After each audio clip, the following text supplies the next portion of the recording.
स्वामी प्रसाद मौर्य के समर्थन में उतरे चंद्रशेखर आजाद ने कर दिया बड़ा ऐलान। सीएम योगी का बुलडोजर भी तैयार, अब होगा राजनीतिक आर पार। करणी सेना के गुंडों की हकीकत कर देगी हैरान। हमेशा अपने बयानों को लेकर चर्चाओं में रहने वाले स्वामी प्रसाद मौर्य एक बार फिर चर्चा का एपिसेंटर बन गए हैं। लेकिन इस बार की चर्चा उनके बयान पर नहीं बल्कि थप्पड़ कांड पर हो रही है, क्योंकि करणी सेना के दो लफंडरों ने रायबरेली में राष्ट्रीय शोषित समाज पार्टी के अध्यक्ष स्वामी प्रसाद मौर्य पर हमला करने की कोशिश की और पीछे से थप्पड़ जड़ दिया। लेकिन कमाल की बात यह है कि उनके पूर्व साथियों में से किसी ने भी उनका साथ नहीं दिया। ये अपने आप में बड़ा सवाल है और उससे भी बड़ा सवाल ये है कि क्या अगर स्वामी प्रसाद मौर्य दलित नेता ना होते तब भी पुलिस की मौजूदगी में कोई ऐसा करने की हिम्मत कर सकता था? पर चंद्रशेखर आजाद ने खुलकर उनका समर्थन किया और ऐसी बात कह दी जो सरकार को भी पसंद नहीं आएगी। उधर स्वामी प्रसाद मौर्य ने भी सीएम योगी और यूपी सरकार पर जमकर निशाना साधा है।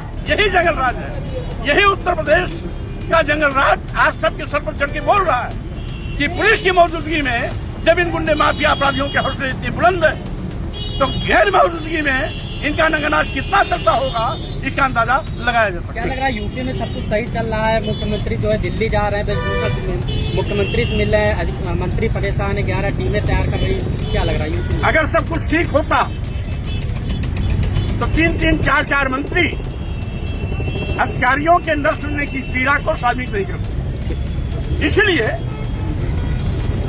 ये सरकार अब गई तब गई ये दौर से गुजर रही है, कुछ भी ठीक नहीं है।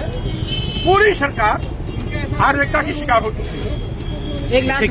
वैसे तो स्वामी प्रसाद मौर्य अपने बयानों को लेकर हमेशा विवादों में फंसते रहते हैं, लेकिन क्या एक सभ्य समाज में किसी का विरोध जताने का ये सही तरीका है? लोकतंत्र में इस तरह के विरोध की क्या कोई जगह है? लेकिन पुलिस की मौजूदगी में करणी सेना के दो लोगों की इतनी हिम्मत हो जाती है और फिर वो अपना काम करके स्वामी प्रसाद के समर्थकों से बचने के लिए सीधे पुलिस की तरफ दौड़ते हैं। लेकिन पब्लिक पकड़ लेती है और जमकर धुनाई कर देती है। अब जब कोई भी स्वामी प्रसाद मौर्य के साथ नहीं दिख रहा है तब चंद्रशेखर आजाद ने उनका खुलकर समर्थन किया है। चंद्रशेखर आजाद ने कहा कि उत्तर प्रदेश के रायबरेली में पूर्व मंत्री, वैचारिक व मिशनरी साथी स्वामी प्रसाद मौर्य जी पर हमला निंदनीय और शर्मनाक है। लोकतंत्र में विचारों से असहमति का समाधान बहस और संवाद है, हिंसा नहीं।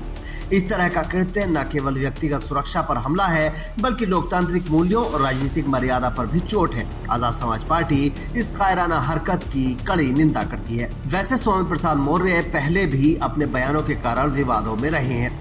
2023 में भगवान श्री राम और रामचरितमानस पर उनकी कथित टिप्पणियों को लेकर हिंदू युवा वाहिनी ने उनके खिलाफ रायबरेली में तहरीर दी थी। 2022 में लखनऊ में एक सभा के दौरान उन पर जूता फेंकने की घटना भी सामने आई थी। स्वामी प्रसाद मौर्य को थप्पड़ जड़ने वाले का नाम रोहित द्विवेदी और शिवम यादव है, जो करणी सेना से जुड़े बताए जा रहे हैं। अगर आपको लगता है कि इन दोनों का इस तरह से विरोध करना सही है तो कमेंट करके अपनी राय रखें, और अगर आपको लगता है कि उनका ये विरोध करने का तरीका गलत था तब भी अपनी राय कमेंट बॉक्स में जरूर बताएं।